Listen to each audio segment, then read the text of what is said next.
하나님의 말씀은 로마서 5장 12절부터 14절까지입니다. 짧은 말씀이니까요, 우리 같이 합독하도록 하겠습니다. 로마서 5장 12절부터 14절까지 한 목소리로 함께 읽습니다.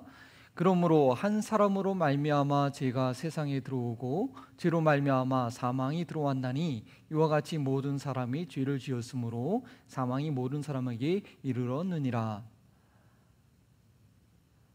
죄가 율법이 있기 전에도 세상에 있었으나 율법이 없었을 때에는 죄를 죄로 여기지 아니하였느니라.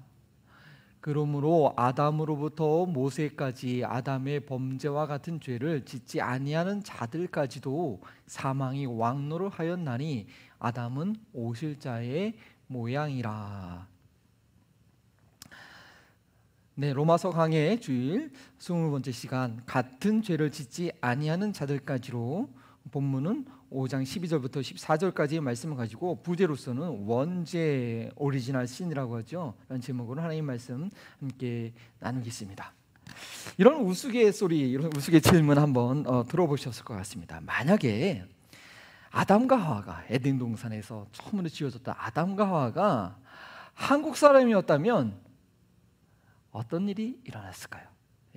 뱀이 선악과를 따먹으라고 유혹했을 때 과연 어떤 일이 발생했을까요? 아마도 선악과보다는 뱀을 먼저 잡아먹을 것이다 라고, 그래서 온 인류가 타락하는 길로 가지 않을 것이다 라고, 이 한국의 보호신 문화, 몸에 좋다는 것을 잘 먹는 이 한국의 보호신 문화를 풍자한 그런 우스갯소리가 있었죠.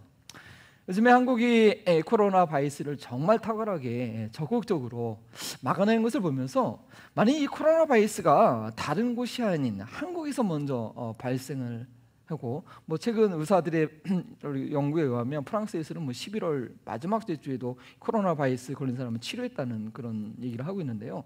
어쨌든 만약에 이것을 한국이 먼저 막아냈다면 전 세계 팬데믹까지는 가지 않을 수 있었지 않겠느냐라는 그 기대를 한다면 좀 무리일까요?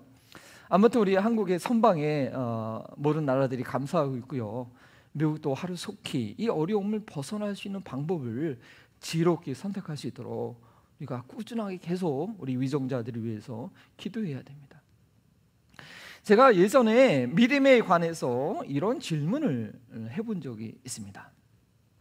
내가 죄인인 것을 깨닫고 예수님을 믿어 구원받은 것은 참 너무나 감사한 일이고 기쁜 일인데, 약간 2% 정도 이게 약간 억울하다. 왜냐하면은 나에게는 아담과 같은 기회가 주어지지도 않고, 태어날 때부터 죄성을 가지고 태어나서 죄를 지을 수밖에 없는 그런 존재라는 거, 이거 불공평한 게 아닌가. 여러분 그런 생각 안 해봤습니까? 좀 그런 생각이 들었어요. 그런데요, 이 로마서 말씀을 쭉 읽어가면서 특히 이 5절 후반부에 있는 지난주에는 우리가 믿음 생활이란 무엇인가에서 배우지 않았습니까? 근데 이 5장 후반절을 읽으면서 처음에는 이게 무슨 의미인지 잘 몰랐는데, 아하, 그렇구나.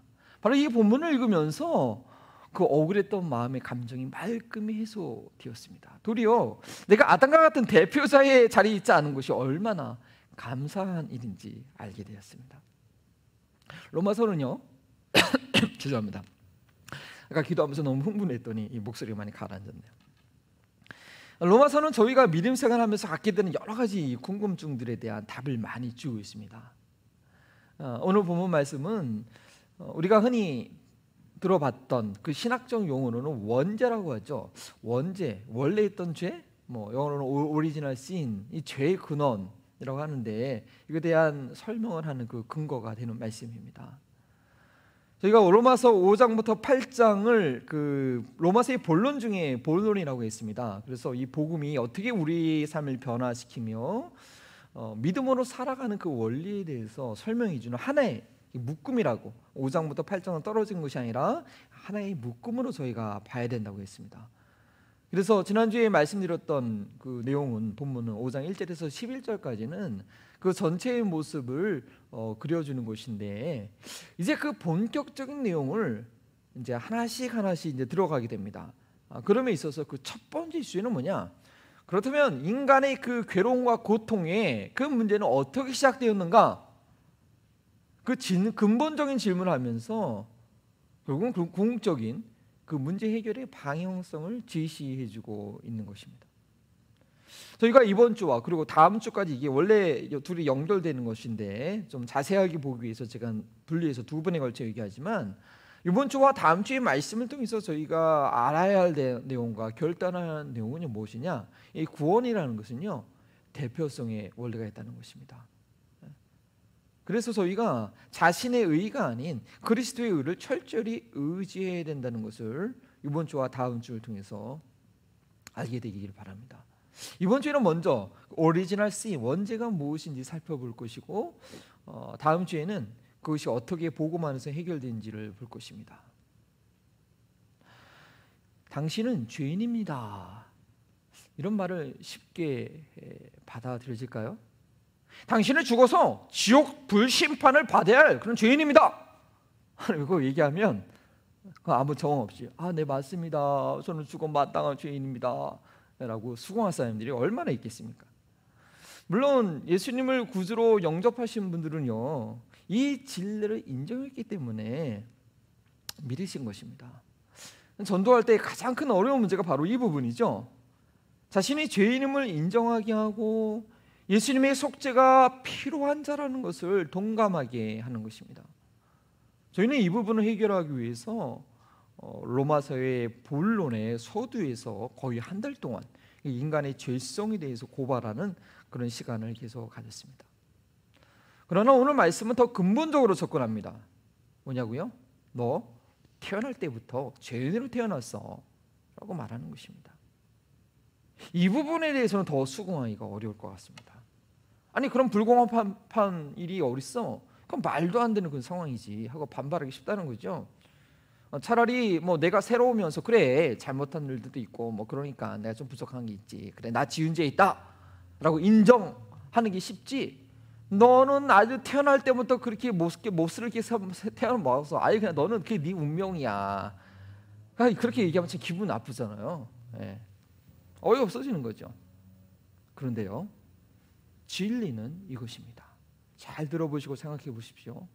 무엇이냐? 성경이 말하는 진리는 죄를 지어서 죄인이 아니라 죄인이기 때문에 죄를 짓게 된다는 것이죠. 자신이 죄를 짓고 있으면서도 그 죄를 모르는 것이 가장 큰 문제이긴 하지만요, 자신이 태어날 때부터 죄인이라는 것을 모르면 근본적인 문제가 해결이 되지 않습니다. 죄의 증상만 자기 힘의 수준으로 어떻게 해결해 보려고 하고 그냥 어느 정도 자기 수준에서 해결하면 문제가 없다고 그렇게 착각하게 만들기 때문이죠. 여러 가지 상담 기법들, 일반 학문에서 하는 그 상담 기법들이 참 유용할 때가 있습니다. 존중합니다. 도움이 됩니다. 근데 우리 기독교 상담에서는 그런 일반 상담 심리학 이렇게 얘기하죠. 그냥 반창고 붙이는 것이다. 그러니까 안에 깊은 문제를 드러내고 그거를 근본적으로 치료해 주는 것이 아니고 반창고만 붙이는 정도다라고 저희는 이해합니다. 그것이 세상 종교가 제시하는 해결책이고요. 그렇기 때문에 구원의 확신을 갖지 못하게 하는 그런 원인이 되기도 합니다.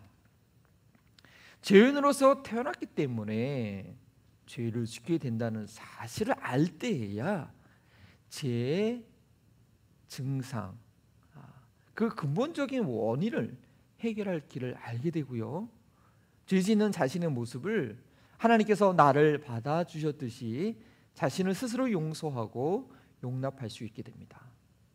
그렇다고 자신이 죄 짓는 문제에 대해서 책임 회피를 하게 하는 것은 아니고요. 그래 나는 어쩔 수 없어 죄인이야, 그러니까 내가 죄 짓는 거 어쩔 수 없어, 이런 게 아니라 제 무거운 짐을 내려놓고 확실히 해결할 수 있도록 해결자에게 완전히 맡기게 된다라는 것이죠.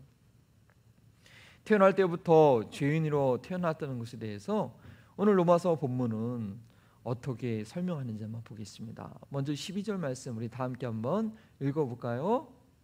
그러므로 한 사람으로 말미암아 죄가 세상에 들어오고 죄로 말미암아 사망이 들어왔나니 이와 같이 모든 사람이 죄를 지었으므로 사망이 모든 사람에게 이르렀느니라. 이 구절이 잘 이해가 되십니까? 창세기 3장의 첫 인류 아담과 하와가 타락한 사건을 통해 설명하고 있는 것이죠. 예, 그 사건을 두고 이렇게 해석을 한 것입니다. 인류의 죄가 들어온 것은 아담과 하와의 불순종으로 시작되었다라는 것입니다. 성경은 아담과 하와를 한 몸으로 보고 한 사람이라고 증언합니다. 또 하나님께서 선악과를 따먹지 말라고 직접적으로 명령한 것이 아담 한 사람이었기 때문에 하와보다는 아담에게 책임을 물어서 아담 한 사람을 의미할 수도 있습니다. 그리고 중요한 것은 인류의 시작, 이 대표성을 로마서에서는 얘기하고 있는 것이죠. 죄가 세상에 들어왔다고 했는데 이 세상은 무엇을 의미하는 것일까요? 죄가 세상에 들어왔다. 당시에 인간이 살던 이 세상이라는 것이 에덴 동산, 거기 살던 아담과 하와, 이게 전부 세상 아니었겠습니까? 그러면 그 에덴 동산의 그 물리적 공간 안에 죄가 들어왔다는 그런 말일까요?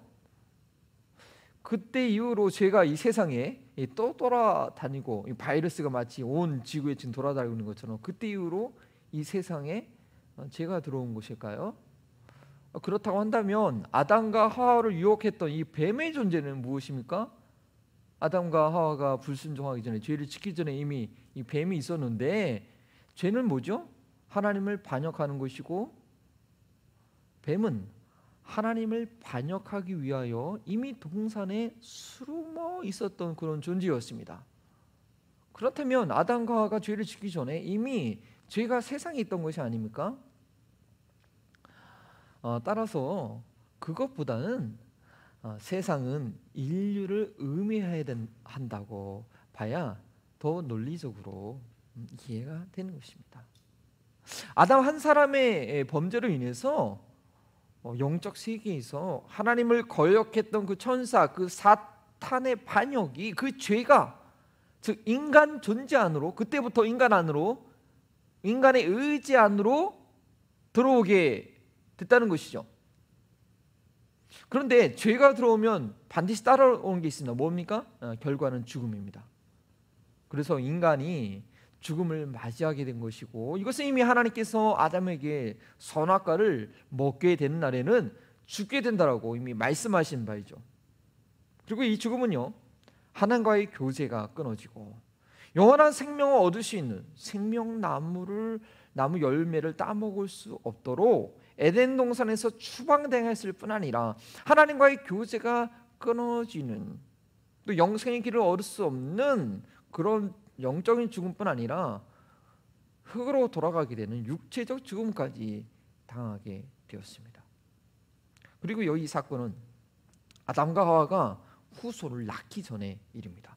아담과 하와는 생육하고 번성하라는 그런 명령이 있었는데 그 전에 있었던 일이죠.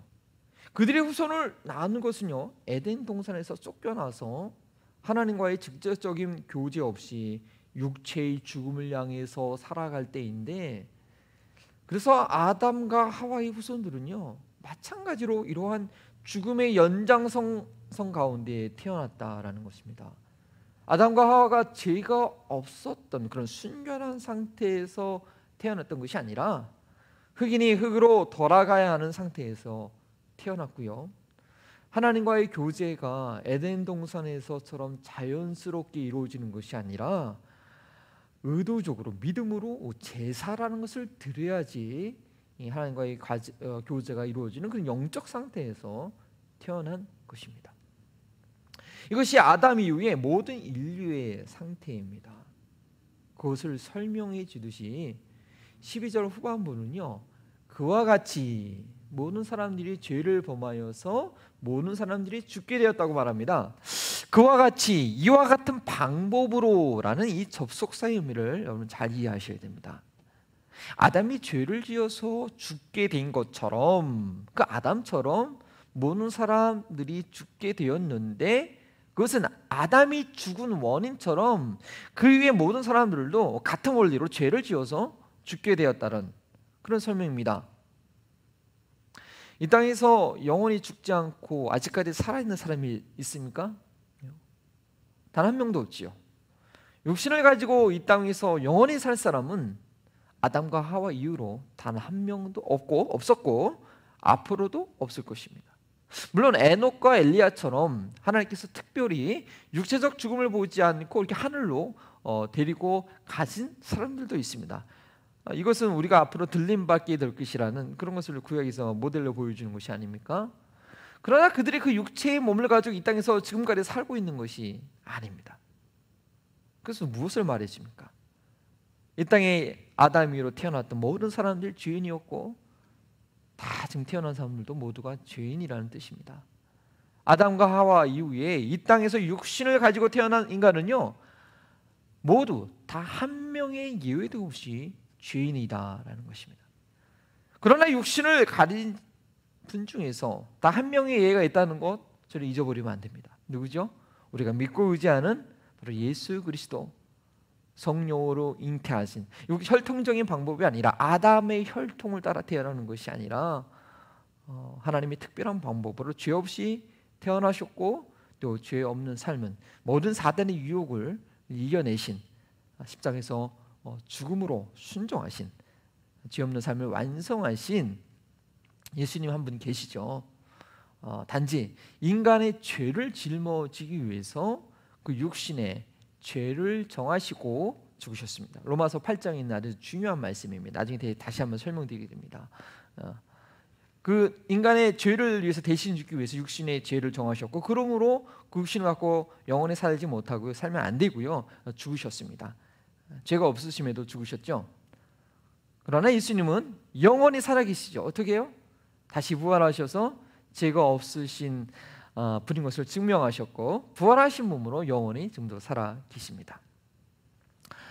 다시 말씀으로 돌아와서요, 그래서 이 12절 말씀은 아담 이후에 모든 인간이 아담이 지은 죄를 가지고 태어났음을 직접적으로 설명하지 않습니다. 왜냐하면 이와 같이라는 접속사는 모든 인간이 죽게 된 원리가 무엇인지 설명해 줄 뿐입니다. 그 원인이 한 사람 아담에게서 시작되었다는 것을 보여주기 위한 것이 주목적이었습니다. 그래서 12절 한 구절만을 가지고는요, 그 한 구절만 생각하면 이런 생각을 하게 돼요. 나 역시 아담과 같은 중립적인 입장이고 내가 자발적으로 아담과 같이 죄를 지었기 때문에 이와 같이, 그렇죠? 죽게 되었구나 라고 생각할 수 있는 그 여지를 줄 수 있습니다. 그런데요, 이렇게 생각하게 되면 어떠한 문제가 생기냐면, 어떠한 결론에 이르게 되게 되면요, 그렇다면 어떤 인간은 아담과는 다르게 전혀 죄를 짓지 않을 가능성도 있고, 그렇다면 그럼 뭐죠? 자력으로 구원받을 수 있다는 가능성을 열어놓게 되는 거죠. 그렇죠? 또 다른 아담, 태어나서 아담과 같은 죄를 짓지 않고 그는 하나님 앞에 계속 순종, 예수님처럼 순종하는 삶을 가능성도 있는 게 아니냐, 그런 생각을 하게 됩니다. 따라서 12절 한 절만 가지고는 태어날 때부터 죄 가운데 태어났다라는 원죄에 대해서, 이 오리지널 씬에 대해서요, 모든 사람들이 죽는다는 그런 현실로 인해서 결과적으로는 수긍하게 되지만 원리적으로는 완전히 설득이 되지 않습니다. 나에게는, 아니 또 그 다른 누구는 죄 짓지 않고 살 수 있지 않을까라는, 그래서 내 의지로 좀 어떻게 해봐야 되는 그런 인간의 의를 부추기게 됩니다. 그래서 이 12절이요 13절과 14절에 의해서 설명될 때에 나는 태어날 때부터 죄를 가지고 태어난 인간이라는 선고가 수긍되고 받아지게 됩니다. 키포인트는 14절에 있는 그런 말씀인데요, 아담의 범죄와 같은 죄를 짓지 아니한 자가, 여기도 사망이 왕노릇하였다입니다. 13절 설명은요, 율법이 있기 전에도 아담으로 인한 죄가 세상에 있다고 합니다. 이것이 이해하기 쉽게 세상을 직접적으로 인간이라고 한번 하겠습니다. 모세를 통해 주어진 율법이 죄를 드러내기 전에도 인간에게 죄가 있었다라는 것이죠. 그러나 단지 율법이 없었을 때는 뭐라고요? 죄를 저를 여기지 않았습니다. 누가 죄를 죄로 여기지 않았나요? 하나님께서요? 아니요. 인간들 스스로가 자기들의 죄를 인정하지 않고 무자비하게 악을 행했다는 것입니다. 가장 회개하기 어려운 상태에 있었던 것이죠. 자기가 행하고 있는 악에 대해서 전혀 깨닫지 못하는 상태입니다. 노아 홍수 전까지 사람들이 참 오랫동안 살았습니다. 900년, 목 살아도 800년 이렇게 살았어요, 사람들이. 그런데요, 그렇게 장수하면서 얼마나 죄악을 저지르는지 모릅니다. 어렸을 때부터 그 마음의 생각이 계획하는 것이 처음부터 악했다라고 했으니 그 사람이 600년, 700년 살면서 얼마나 많은 악을 행했겠습니까? 그래서 하나님께서 한탄하고 근심하셨고 결국 어떻게 돼요? 홍수로 인해서 노아 가족 말고는 다 물로 심판하지 않으셨습니까? 율법의 기준이 사람들에게 제시되지 않았을 때여서 사람들이 악을 행하면서도 그들 스스로 이게 뭐가 문제냐, 이게 뭐가 악이냐 우기면 그것을 악이라고 근거할 객관적 근거가 없었단 말이죠. 그들이 결코 죄가 없었던 건 아십니다. 하나님 앞에서 너무나 악한 일이었습니다. 마치 오늘날 누군가 신고하지 않고 드러나지 않아서 법에 저촉되지 않아서 그렇지 마음으로 입술로 행동으로 악을 행하면서도 나는 괜찮다, 죄 지은 적 없다 말하는 것처럼 말이죠. 심지어는요, 이 감옥에 들어가 있으면서도요 사회를 원망하고 부모를 원망하고 이웃을 원망하고 자신의 악을 보지 못하는 그런 사람들이 많기도 여전히 있기도 합니다. 그런데 분명한 것은 율법을 알지 못해서 내가 행한 것이 죄인지 알지 못하는 사람에게도 뭐가 왕노릇했다고요? 사망이 왕노릇했다. 여전히 사람들은 죽었다라고 얘기하고 있습니다. 직접적으로 성경은 어떻게 얘기하고 있냐? 아담이 선악과를 따먹은, 그래서 하나님께서 사형을 선고했던 그와 똑같은 죄를 짓지 않았는데도 아담에게 선고된 그 형벌이 그 위에 모든 사람들에게 주어졌다라는 것입니다. 14절 앞부분 말씀을 한번 같이 읽어봅니다. 그러나 아담으로부터 모세까지 아담의 범죄와 같은 죄를 짓지 아니한 자들까지도, 저희 설교 제목이죠. 같은 죄를 짓지 아니한 자들까지도 어떻게 해요? 사망이 왕노릇하였나니. 이것이 무엇을 말합니까? 내가 아담과 같은 죄를 짓지 않았더라도 내 안에 아담을 주장했던 그 사망이 왕노릇하고 있다는 것입니다. 내 앞에 선악과 같은 그런 율법이 있고 내가 그 율법을 지켜내지 못해서가 아니라 양심대로 바르게 선택하지 못해서가 아니라 이미 사망이 왕노릇을 하고 있었다라는 거예요. 율법과 상관없이 양심을 따르느냐와 상관없이 이미 태어나면서부터 아담과 함께 아담의 혈통으로 인해 죄와 사망의 다스림 아래에 있게 되었다라는 것입니다. 저희로서는 정말 답답한 노릇입니다. 그런데요, 이것이 전혀 답답한 상황이 아니라는 것 제가 다음 주에 설명드리고요, 우선은 그런 답답한 상황에 대해서 계속 말씀드립니다. 왕노릇이 무엇인지 아십니까?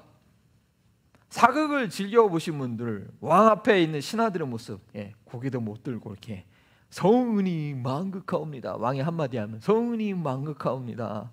그 모습을 보시지 않습니까? 또 이제 한국에서 군생활 하신 분들을 내무반에서 군생활이 고생스럽게 하신 분들, 자신의 의지와 상관없이 명령에 절대 복종해야 되는 그런 괴로운 2년의 시간들 여러분 아실 것입니다.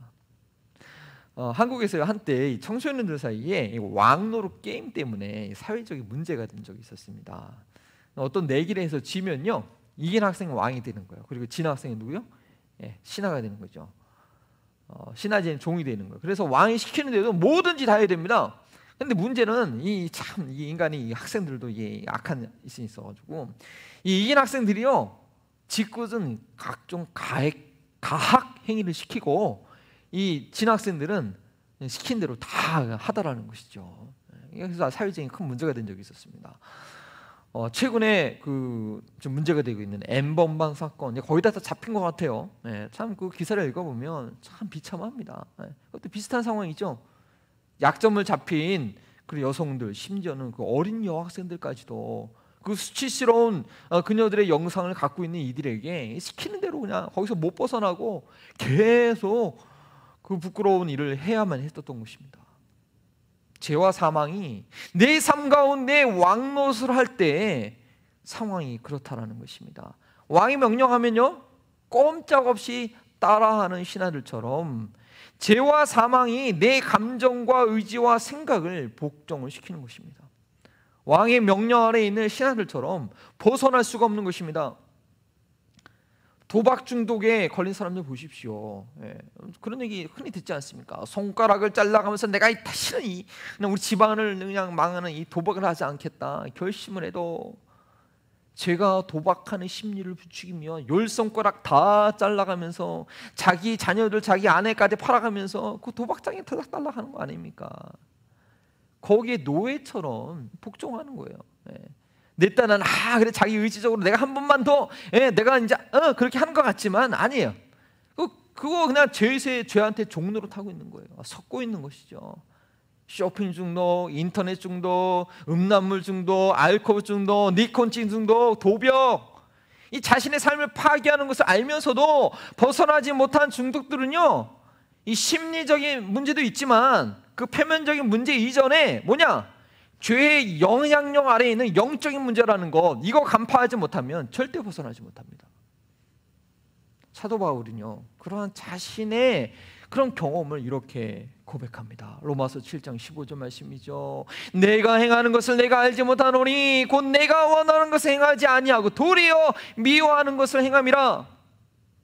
저희들도 그 일을 하면 분명히 후회할 것 같은데 알면서도 계속 행하는 그런 자신을 보면서 내가 너무나 미워지고 고통스러운 감정, 이런 죄의식 가운데 있었던 그런 죄인들이 아니었습니까? 로마서 7장 24절 말씀이죠. 오라, 다 함께 고백해 볼까요? 오라 나는 공고한 사람이로다. 이 사명의 몸에서 누가 나를 건져내랴. 이 구절이요 믿기 전의 상태인지 믿음 이후에 계속되는 영적 싸움과 관련된 것인지는 7장을 저희가 배우면서 자세히 설명드리겠습니다. 물론 우리 그리스도인들은요 그 죄의 사슬에서 벗어난 기쁨과 환희를 경험한 사람들입니다. 그래서 기쁨의 찬송을 그래서 우리가 드릴 수 있는 것이 아닙니까? 그러나 그 이후에도 아직은 육신의 몸에 있는지라 이 지긋지긋한 죄성, 이 죄의 영향력, 뭐 죄의 본질은 아니고요 그 죄의 영역의 싸움이거든요. 이건요 이 영향력과 계속 싸우는 믿음의 생활에 투쟁을 하고 있습니다. 그러나 제가 왕노릇한다. 이게 참 중요하다. 왕노릇한다. 근데 예수님 믿는 사람들은 이 제가 왕노릇 하듯이 저희를 계속 지배하지는 못하죠. 저희는 싸울 수 있고 거부할 수 있는 특권이 있다라는 자입니다. 그것이 그리스도 안에서 새로워진 그런 정체성이죠. 내 안에 속이고 있는 그런 죄를 볼 수 있고 그 죄를 거부할 수 있는 존재가 됐다는 것입니다. 그래서 로마서 7장 16절 17절은 이렇게 우리에게 가르쳐주고 있습니다. 내가 만일 원하지 아니하는 그것을 행하면 내가 이로써 율법이 선한 것을 시인하노니 이것은 그것을 행하는 자가 내가 아니요 내 속에 거하는 죄니라.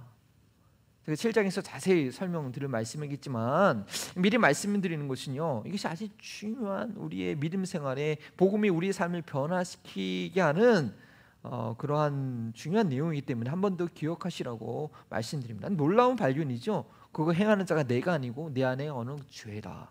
우리 이걸 볼 수 있어야 돼요.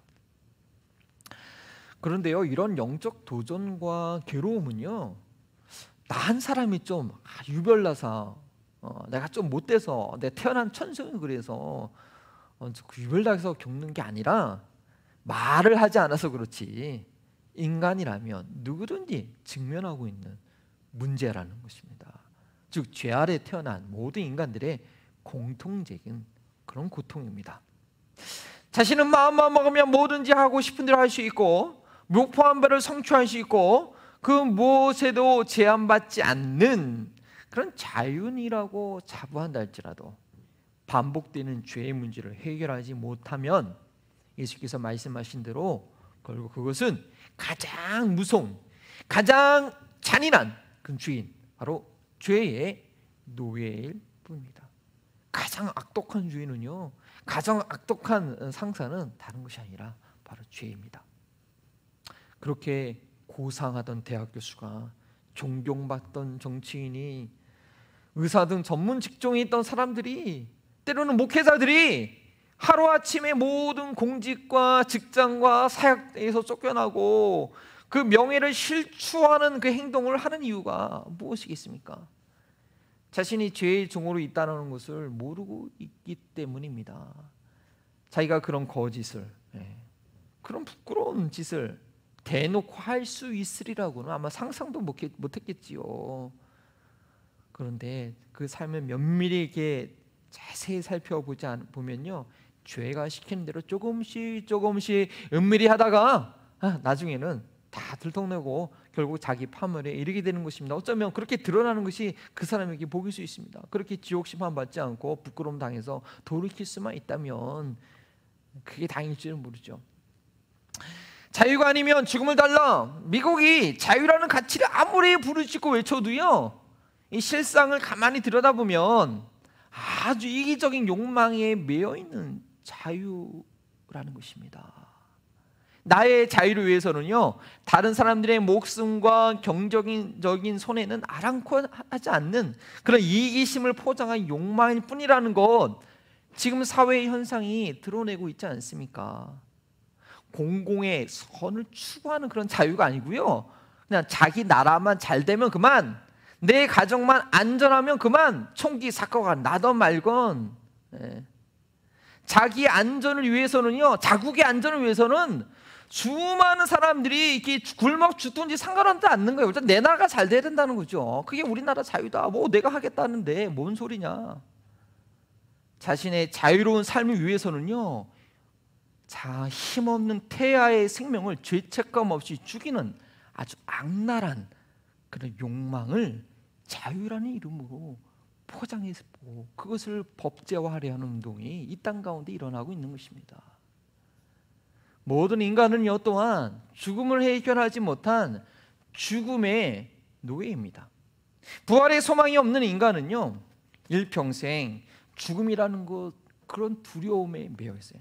난 죽음 두려워하지 않다라고 얘기한 사람이 있지만 사실은 그 죽음이 두려운 거예요. 그래서 그 죽음이 마지막이라고 생각하니까 그 순간까지 어떻게 해서든지 이 땅에서 잘 먹고 최대한 누리고 잘 사는 것, 이거 외에는 관심이 없고 뭐 늘 하는 얘기가 그 수준에서 못 벗어나는 거예요. 그리고 영원한 나라에 대해서 우리가 어떻게 살아야 될지 뭐 생각조차 할 뭐 그런 뭐 생각이 없죠, 사실은요. 이렇게 죄와 사망의 종노릇하고 있는 인간의 상태를 우리가 직시해야지 제 근본 문제를 해결하는 방법을 이해하게 됩니다. 죄를 지어서 죄인이 된 것이 아니라, 주보의 그 요약지, 거기 잘 답을 한번 써보십시오. 뭐라고요? 죄를 지어서 죄인이 아니라 죄인이어서, 죄인인 것이 먼저입니다. 죄인이어서 죄를 짓는다라는 것입니다. 죄인이기 때문에 반복적으로 내가 죄를 짓고 있다는 것을 알아야 됩니다. 죽음의 선고가 이미 내려진 사망이 왕노릇하는 것은 아담 안에서 죄인으로 태어났음을 인정해야 됩니다. 그것을 알고 인정할 때 저희는 14절의 마지막 구절, 아담은 오실 자의 모형이다 라는 이 말씀에서 소망을 발견하게 됩니다. 이 오늘 본문 말씀을 자세히 묵상하지 않으면요, 아담은 오실 자의 모형이라, 이게 무슨 말이지, 이 이해가 안 되는 거예요.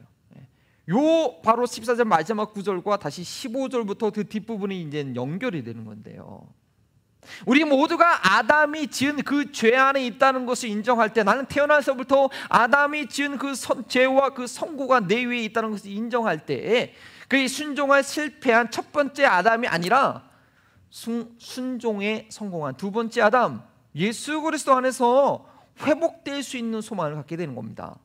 아담은요, 단지 이 오실 자의 모형일 뿐이라는 거죠. 아담이 그렇게 죄를 지고 실패했던 것처럼 성공할 그 또 다른 올 자가 있다는 것, 우리는 거기에 소망을 둬야 되는 것입니다. 아담과 같은 역할을 할 또 다른 아담이 올 터인데, 저희가 첫 번째 아담과 연관되어 있는 것처럼, 내가 첫 번째 아담과 연관되어 있다면 이 두 번째 아담, 가도 연관되어서 그 첫 번째 실패에서 회복될 것이라는 것이죠. 어떻게 회복되는지, 그리고 그것이 어떻게 기쁜 소식이 되는지는 다음 주 여러분 말씀을 통해서 경험하시게 될 것입니다. 오늘의 말씀을 적용해 봅시다. 오늘의 말씀 핵심은 한 가지입니다. 뭐죠? 나는 태어날 때부터 문제여다, 흙수저다. 따라해 보세요. 나는 태어날 때부터 문제하다, 죄인이라는 것이요. 근데 이거는요, 내가 어떻게 선택할 수 있는 것도 아니고 내가 어떻게 고칠 수 있는 것도 아니고요, 그냥 불가항력적인 일하는 것입니다. 그것이 인정함으로써 첫 번째, 나는 나의 주인을 바꿔야 된다는 사실을 여러분은 알고요, 그래서 점검하셔야 됩니다. 내가 어쩔 수 없는 죄인이라는 것을 철저히 인정하지 못하게 되면요, 하나님께서 여러분들의 밑바닥을 드러내실 것입니다. 어떻게 해요? 부부와의 관계 가운데 누가 그러더라고요. 내가 결혼해서 그냥 참 착한 사람이었는데 당신을 만나서 내가 나의 지금 약이 다 드러났어. 아니요, 원래 모습이 그거였던 거예요, 사실은요. 부모와 자녀와의 관계, 그 사랑이 애증이 되어버리는 그런 왼수가 없는 거죠. 또 이웃과 이웃과의 관계, 회사에서 직장 관계 가운데 내 바닥을 보게 하시는 겁니다.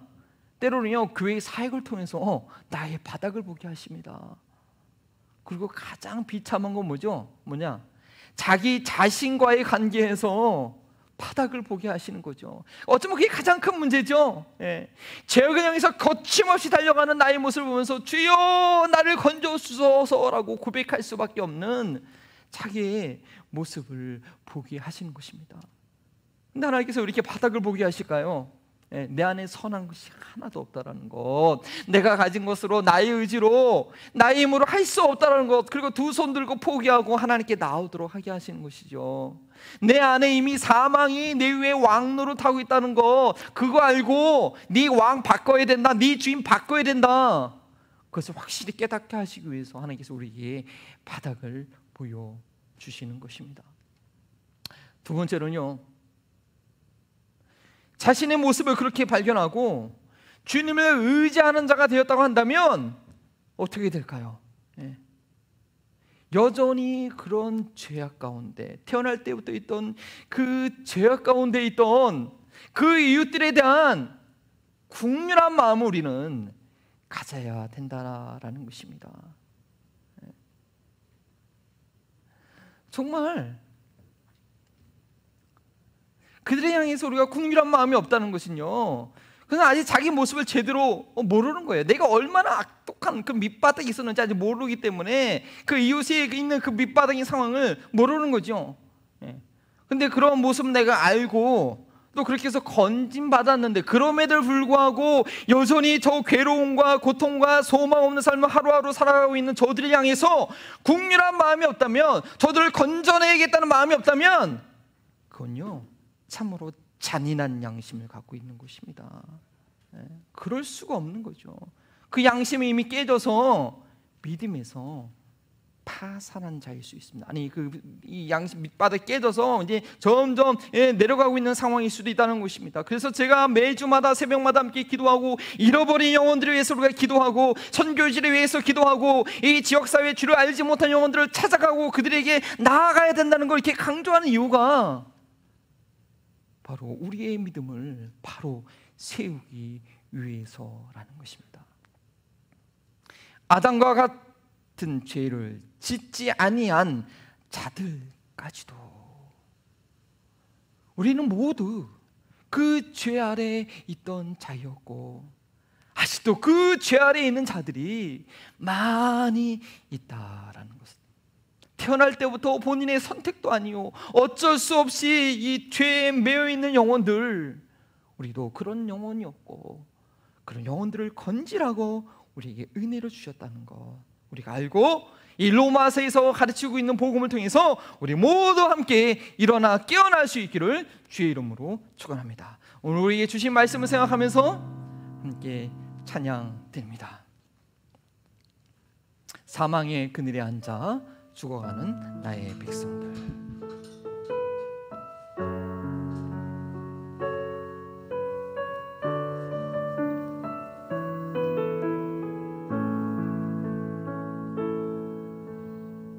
사망의 그늘에 앉아 죽어가는 나의 백성들, 절망과 굶주림에 갇힌 저들은 내 마음에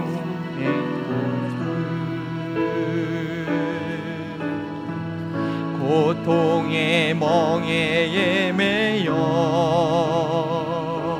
울고 있는 나의 자녀들, 나는 이제 일어나 저들의 멍에를 겪고 눈물 씻기기 원하는데,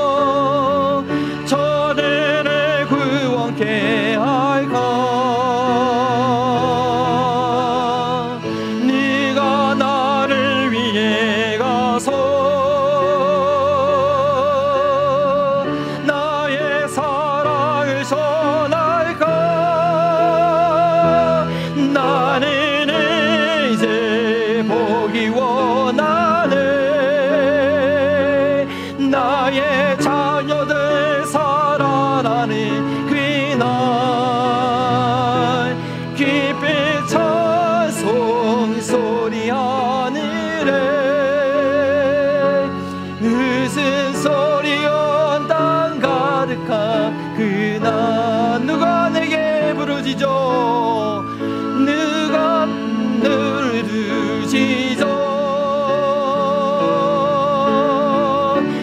저들을 구원케 할까.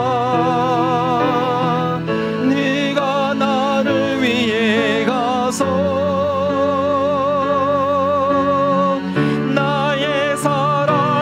나의 사랑을 전할까. 나는 이제 보기 원하네. 나의 자녀들 살아나는 그날 깊은 찬송 소리 하늘에 웃음소리 온 땅 가득한 그날, 나는 이제 보기 원하네. 나는 이제 보기 원하네. 나의 자녀들 살아나는 그날 깊은 찬송 소리 하늘에 웃음소리 온 땅 가득한, 웃음소리 온 땅 가득한 그날, 웃음소리 온 땅 가득한 그날. 그렇습니다. 웃음소리 가득한 그날. 지금 비록 우리가 이 답답하고 어려운 가운데 있지만 이것과는 비교도 되지 않습니다. 죄악의 사망에 매여있는 저들의 삶, 먹고 마시고 누리고 모든 것을 누리나 여전히 그 마음에 공허하고 저들 앞에 있는 영원한 심판을 알지 못하고 여전히 죄악을 하여 밤마다 때마다 남들이 알지 못한 곳에서 죄악을 즐기는 것이 아니라 거기에 매여있을 수밖에 없는 그 많은 영혼들이 신음하고 있는 걸 볼 때 우리가 주님의 마음을 갖고 저들을 품는 저희 교회가 되길 원합니다. 복음을 바로 알고 있는 우리 한마음 버린 통교회로 인하여서 이 지역에 있는 모든 영혼들이, 특별히 우리가 찾아갈 수 있는 복음을 전할 수 있는 우리 하는 영혼들이 한 명도 빠지지 않고 그 영원한 소망을 가지고 살아가는 그날을 향할 때까지 저희 한마음 버린 교회가 하나가 되어서 복음을 증거하기 힘쓰는 그런 저희가 되게 해달라고. 혹여나 우리 교회 가운데 아직도 사망이 왕노릇하는 것이 아니라 주님께서 왕노릇하고 있는데 그걸 알지 못하고 여전히 죄악 가운데 기울인 그런 습관들이 있다면 주여 성령의 능력으로 끊어 주시옵소서.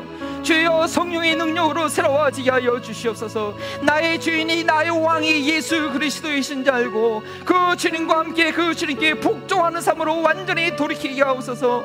그 개가 짖는 그 주변에서 두려워 떠는 것이 아니라 담대히 나아가서 주님께 헌신하는 믿음의 삶을 살게 해달라고 주의 이름을 짓고 함께 기도합니다. 주여 감사합니다. 하나님이여, 정말 우리가 죄에 매여 있었던 그 상황을 알게 하시고 그 괴로움을 깨닫게 하여 주시옵시고, 하나님 정말 나의 주인이 누구인가 점검하게 하여 주시옵시고, 우리 주님께서 나의 심령과 마음을 다스림을 하여서 그 모든 사단의 유혹과 거짓말과 속임에 넘어가는 것이 아니라 그 복음의 능력 가운데 살아가는 저희를 되게 하시길 원합니다. 아무리 저희 어려운 때를 위하여 참으로 이것이 아무것도 아닌 것이 아닌지 알게 하시고, 죄악에 매여있는 수억의 수십만의 영혼들이 날마다 더 지옥을 향하여 가고 있는 것을 볼 때, 하나님 날마다 이 땅 가운데 하나님이여 수천 명씩 죽어간다 할지라도 하나님 이미 그 전부터 복음을 알지 못하고 죽어가는 많은 영혼들이 있음을 우리가 깨닫고, 하나님 교회를 통하여 하나님 복음을 증거하기를, 이 생명을 증거하기만을 우리 예수 그리스도만이 나의 왕임을 알고 하나님 그 왕에게 복종하는 우리 한마음 몰린 동교의 성도들과 이 교회가 되도록 하나님의 우리 성령의 충만을 더하시고 하나님의 진리의 굳건히 서게 하여 주시옵시고, 주님의 다스림이 주님의 권능이 하나님 주의 교회 가운데, 이 지역사회 가운데, 알라마스 가운데 있는 우리 한인들 가운데 하나님 그 복음의 빛이 하나님과 함께 주님의 영광에 찬송이 되게 하여 주의 이름을 부르는 많은 영혼들이 이 땅 가운데 주여 세워지게 하여 주시옵소서. 주님 붙들어 주시옵소서. 하나님 붙잡아 주시옵소서. 하나님, 이 기간 가운데 로마서를 통하여 더 복음을 알게 하시니 감사합니다. 우리가 잠시 불편한 이것이 아무것도 아님을 알게 하시고, 정말 죄악에 신음하고 있는 영혼들을 태어날 때부터 묶여 있어서, 태어날 때부터 장님으로 태어날 때부터 안진방에 태어나서 평생 고상하는 그 영혼처럼 저기서 벗어나지 못하고 신음하고 있는 영혼들, 주님의 마음을 가지고 그들에게 다가가게 하옵소서. 주님께서 나의 왕이심에도 불구하고 주님께 복종하지 못하고 아예 또 옛죄를 깨끗게 하심을 알지 못하고 하나님 무기력하게 앉아있는 나의 마음이십니까?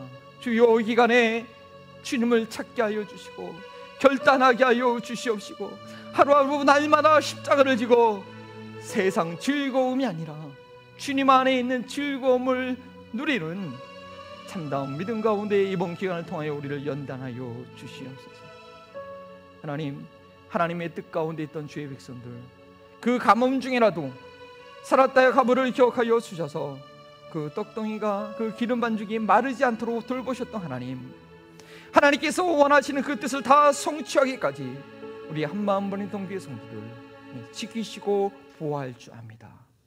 하나님께서 쓰신다고 할 때 그 물질을 나의 것으로 여기지 않고 주 앞에 이 시간 드리오니 하나님 받아 주시옵시고, 저희 교회가 맡겨진 그 모든 것으로 선교사님들을 후원하며 복음을 증거하는 데 지롭게 사용할 수 있도록 도와주시옵소서. 하나님, 지금까지 저희 교회를 그렇게 인도해 주시니 감사합니다. 하나님, 이 기간이 얼마나 더 오래될지 모르는데 우리의 소망은, 우리의 기업은, 우리의 그 모든 것은 오직 하나님의 것입니다. 이 시간 선포하고 고백하오니 주님 책임져 주시옵소서. 감사하며 예수 그리스도의 이름으로 기도합니다. 이제는 죄와 사망을 부활로 이겨내신 예수 그리스도의 은혜와 우리를 죄악의 늪에서 건져내신